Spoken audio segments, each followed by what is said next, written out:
है, क्लियर है। तीसरा signs are same, signs are same. अब ये बात समझनी पड़ेगी, ये तुम लिख तो लोगे बट समझ नहीं आएगी। साइन आर सेम का मतलब ये है बेटे, जो वेरिएबल के बीच में साइन है वही साइन हमारे ऊपर स्टेटमेंट में भी होने चाहिए, उन दो वेरिएबल के बीच। अब Q और S के बीच में कौन कौन से साइन मौजूद है बेटा? ग्रेटर देन और इक्वल टू, यही है दोनों साइन। क्या Q और S के बीच में दोनों साइन है उपलब्ध? गौर से देखो है। अगर मैं इसको फैक्टराइज करूं तो इसका मतलब यही होता है बेटे। तो Q और S के बीच में दोनों साइन है, कंक्लूजन में भी दोनों साइन है।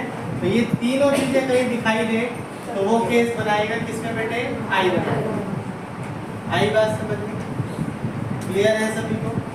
तो इसका आंसर हम क्या देंगे बेटे? आइदर वन और सेकंड। उदाहरण ये चीजें जरूर बता।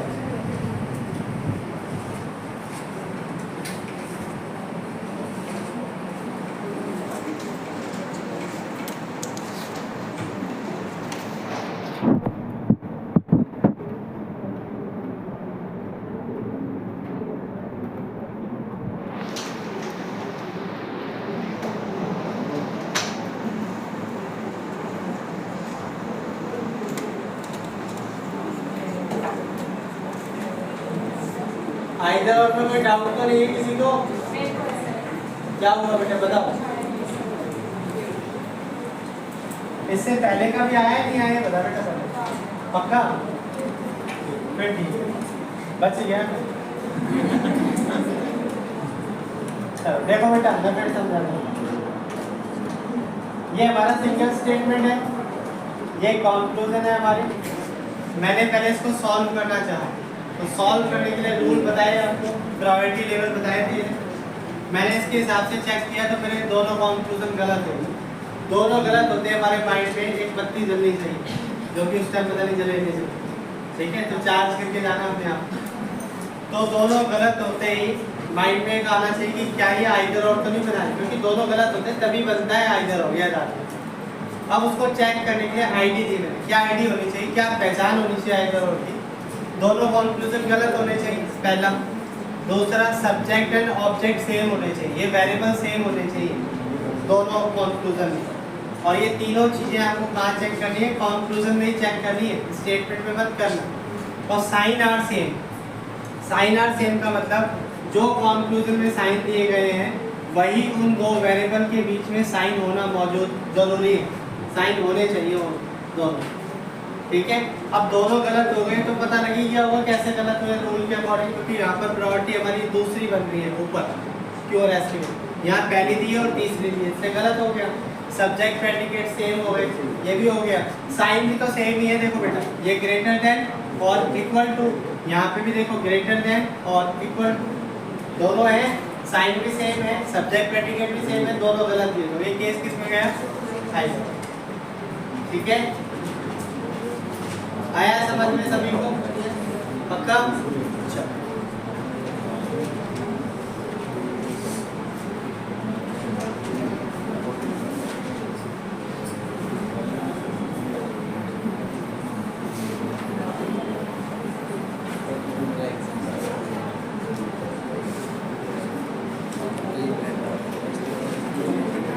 अरे भाई सॉल्व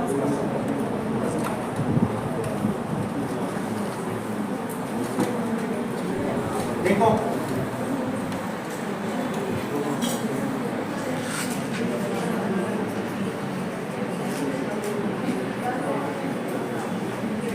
करें सॉल्व।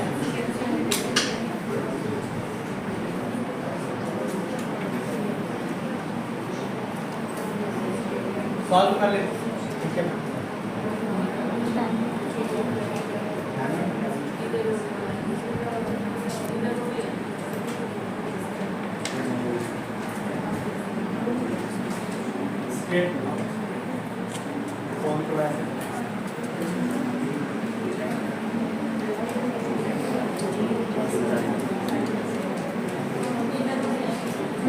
अभी आंसर आइदर लगेगा या नहीं लगेगा, क्या बता? पक्का?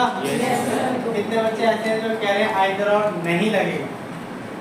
है कोई जो लगा दे इसको नाइदर नॉर के केस में? बस एक ही बच्चा है।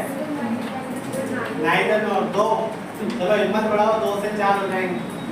है कोई और? नहीं, देखते हैं। अब G और I वेरिएबल चेक कर लो। ये रहा G, ये रहा I। पहले तो आप चेक करोगे, इसको सॉल्व करेंगे पहले, आइदर और डायरेक्ट नहीं चिपकाएंगे। I बड़ा है G से, पहले तो ये चेक करेंगे है क्या पॉसिबल बेटे? इनके बीच में दूसरी प्रोबेबिलिटी दिखाई दे रही है स्टेटमेंट में, दिख रही है? यहाँ पर पहली है, चलेगी नहीं, और यहाँ पे तीसरी है, चलेगी नहीं। वेरिएबल सेम है तो मैं डायरेक्ट ही चेक करूँ। दोनों गलत होते मेरे माइंड में आया, क्या ये आइदर और तो नहीं बनाएंगे भाई? चेक कर लेते हैं। वेरिएबल भी सेम ही है ना? वेरिएबल सेम है तो मैंने चेक किया कि आइदर और तो नहीं बनाई, दोनों गलत हो गए। अब साइन देखो, साइन सेम है क्या दोनों में? है या नहीं है? है तो सही बेटा, लेस देन का साइन भी दिखाई दे रहा है, इक्वल टू का भी दिख रहा है, ये नहीं भी होता तो भी दिख रहा है, इक्वल टू साथ में। इसका मतलब यही होता है, यहाँ पे भी वही साइन है, दोनों साइन है, ऊपर स्टेटमेंट में भी वही साइन है, साइन भी सेम हो गए, सब्जेक्ट प्रेडिकेट भी सेम हो गए, दोनों गलत भी हो गए। किस केस में जाएगा? आइदर और। हो गया, आई बात समझ में? क्लियर है? डाउट तो नहीं है? ओवर लिख के दिखाऊं? ओवर लिख के दिखाऊं? लिखो कौन?